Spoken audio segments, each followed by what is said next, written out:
season for the American. There's been some real flashes of what he can do in the early stages of the season. Hopefully we get to see that Garrett Gerloff now at the end of the year. Here is Garrett Gerloff, as I said, 14 points clear in the pecking order for the independent. GRT Yamaha actually confirmed the independent teams award winners after Argentina. Of course, they've got Kota Nazane contributing points for them as well. Yeah, you can see here from yesterday's free practice, two very different conditions to what we have before us now. You can see the bright sunshine. It was 65 degrees track temperature yesterday. It's now 33 degrees. Yamaha runners performing generally well around this circuit. They're known for having an adaptable package, are Yamaha, and they've got 3 riders in the top 5 positions on the grids. Yeah, and it has been really impressive from Yamaha this weekend. You can see Jules Cluzel there in pit lane as well with Toprak. So we saw Jonathan Rea getting a bit of advice from Leon Haslam.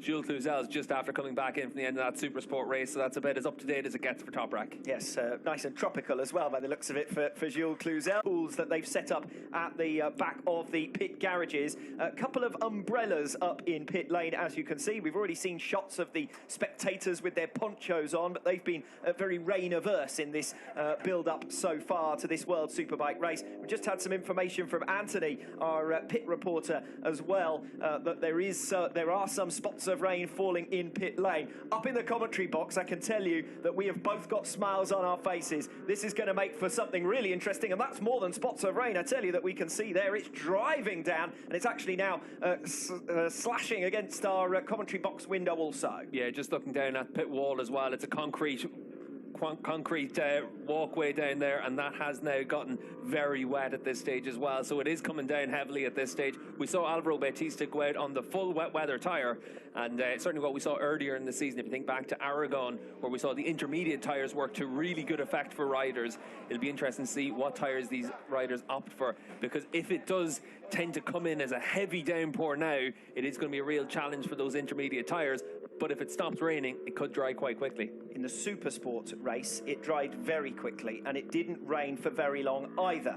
And the 2 riders who were at the back of the field and took a gamble on changing into intermediate tyres ended up at the back of the field and had lost over 1 lap just through the pit intervention time. So nobody's going to want to make a misjudgment on the tyres because it is potentially race ending. Yeah, 62 seconds is the pit intervention time for World SBK. So that is the minimum amount of time that you have to spend in pit lane if you come in to change tyres. That's why it becomes absolutely critical to make the right choice in terms of what tyres you're going to go out on.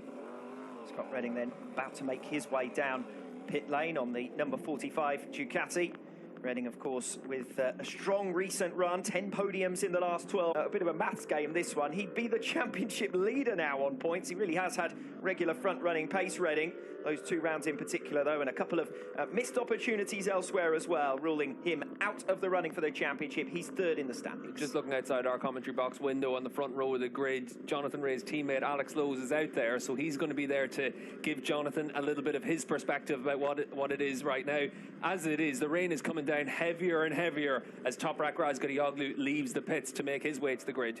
In the build-up to this round, in the build-up to this race, everyone was talking about there must be one final sting in the tail for this championship. It's been such a legendary campaign. It would be unusual. It would be unfitting for it to go out on a whimper with Toprak finishing 1st today and Jonathan Rea finishing 3rd and the championship all settled. Doesn't look like it's going out on a whimper to me. This is going to be bravery at its greatest as far as the World Championship decider is concerned. Took the championship lead, did Toprak Razgatlioglu, this man. Jonathan Rea is the rider who trails in points. He's 30 down on Toprak Razgatlioglu, and he is a wet weather specialist. He performs well in these conditions. Toprak, throughout his Superbike career, when the weather has been like this, think back to wet weather races even earlier on this campaign, didn't have the headline results that he's had in other circumstances. But also because the possibility for more riders to get into the mix at the head of the field is that much greater. Think about Michael van der Mark and what he was able to do in Portugal. Think about Tati Mercado. He always goes well in the wet. The number of riders who could get in between Rea and Razgatlioglu will increase exponentially with wet weather. But I must say, Steve, the amount of rain that's coming down now makes me doubt whether we will even be able to start this race at the planned time which may mean a bit of a get-out-of-jail-free card potentially for Toprak Razgatlioglu, because the visibility there is not going to be good enough to go racing, surely. Yeah, that's biblical rain at this stage, and certainly you're going to expect to see the start delayed for these riders. You can see out of our box again, Michael van der Mark's running off the grid. Quite a few people making their exits from the grid now as well, and you can see as Toprak makes his way to the grid, just these conditions aren't going to be possible to start the race on time. Yes, I think that was almost foretold, wasn't it? That was an inevitability, because once we saw the rain coming down, the spray in these kind of conditions would be impossible to ride unless you hit the front. So Razgatlioglu with a little bit of pre-race acrobatics to scale the pit wall, and can now make his way back into the garage, which means we can continue to build up what is going to be a fascinating World Championship encounter. This man, Jonathan Rea, the reigning world champion, that's the visibility that we're talking about there. Yeah, absolutely nothing out there right now for these riders, and certainly a bit too dangerous to be going out on this track, especially considering that they haven't been out in wet conditions at any stage here in Mandalika. So a real challenge for everyone, and the right decision being made there by the organisers.